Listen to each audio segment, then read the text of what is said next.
You know, for almost 8 years, one single case has absolutely gripped the Indian state of Kerala. We're talking about a horrific crime in a moving car, a conspiracy rooted in revenge, and right in the middle of it all, one of the biggest superstars in Malayalam cinema. But after all this time, after all the twists and turns, and the endless public debate, the final verdict was something nobody, and I mean nobody, saw coming. It left us with way more questions than answers. So let's get right to it. The headline that just sent shockwaves across the country: actor Dileep, the man accused of being the mastermind, the one who allegedly hired a gang to do the dirty work, he was acquitted of all charges. The court basically said the prosecution just couldn't prove he was the one pulling the strings. But here's the crazy part. In that very same judgment, the guys who actually carried out the crime, this gangster Pulsar Suni and his crew, they were found guilty. They got convicted for gang rape, for kidnapping, for wrongful confinement. So think about that for a second. The crime definitely happened. The guys who did it are in jail. But the man accused of ordering the whole thing, he walked free. So how on earth did a case that completely rocked an entire industry end up like this? Right? After 8 years of media frenzy, explosive allegations, and nonstop debate, how did we get this kind of split verdict? To figure that out, we've got to go all the way back to the beginning. All right, let's rewind the clock to the night that kicked this whole thing off. A night that didn't just change the survivor's life forever, but also ripped the curtain back on some pretty deep cracks in a celebrated film industry.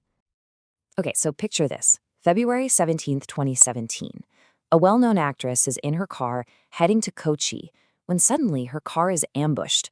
For 2 terrifying hours, she's held captive and sexually assaulted inside the moving vehicle. The attackers filmed the whole thing, and they told her they were doing it on a wachesha, which is basically local slang for a hit, a criminal contract. The video is meant for blackmail. But here's the thing. Instead of being silenced by fear, she went straight to a director's house and then immediately to the police. Incredible bravery. So right away, the investigation started looking beyond just the men who were in that car. I mean, the survivor's mention of a quotation made it pretty clear this wasn't some random, senseless crime. No, this was planned, it was targeted, and the trail, at least according to investigators, led to one of the most powerful men in the entire industry. And that man was P. Gopalakrishnan, but you'd know him as Dileep. We're talking about a massive superstar, an actor, a producer, a household name. And in a twist that nobody could believe, he was arrested and named the 8th accused in the case, charged with being the mastermind behind the whole horrific assault. So you're probably asking, what could possibly be the motive for a crime this heinous? Well, according to the police, it all came down to personal revenge. They argued that the survivor had told Dileep's then-wife about his affair with another actress, which eventually led to their divorce. The prosecution's entire case was built on this idea that Dileep, feeling totally betrayed, hired Pulsar Suni to humiliate and intimidate the survivor as a form of payback. And these allegations were so serious that Dileep actually spent 85 days in jail before he was granted conditional bail. I mean, the arrest of a beloved superstar like him, it sent the public into a total frenzy, and it completely split the film industry right down the middle. Now, the legal battle that came next, well, it became a complete spectacle in its own right. The trial was just plagued by controversies, delays, and just wild events that kept this case in the headlines for years. I mean, the trial itself was an absolute storm of controversy. You had key witnesses, people from the industry who were the survivors' close friends, suddenly turning hostile and changing their stories. Then, out of nowhere, a new witness comes forward with secret audio tapes that allegedly captured Dileep talking about the assault. The case saw not one, but 2 different special prosecutors quit, saying the court atmosphere was just too biased. And maybe the most shocking part of all, a forensic report showed that the memory card with the assault videos on it, a crucial piece of evidence that was supposed to be safe in the court's custody, had been illegally accessed. Just unbelievable. Yeah, this quote from the News Minute really nails it. This wasn't some straightforward trial. It was a chaotic 8-year saga that played out under the constant glare of intense media attention. And that media attention, well, it created a whole other courtroom. Right, because while this huge legal battle was raging on inside the courthouse, another trial was happening outside. This was the court of public opinion, and it was being fueled by nonstop news coverage and social media debate. And there's actually a name for this phenomenon. It's called a media trial. It's basically when media coverage shapes what the public thinks so intensely that it creates this massive bias, often way before a legal verdict is even reached. You know, sensational headlines and speculative stories can pretty much find someone guilty in the public eye. See, the court of law is supposed to be impartial, right? It's based on evidence, and it's built on that bedrock principle of innocent until proven guilty. But the court of public opinion, that's driven by speculation, by emotion, by all sorts of external pressure.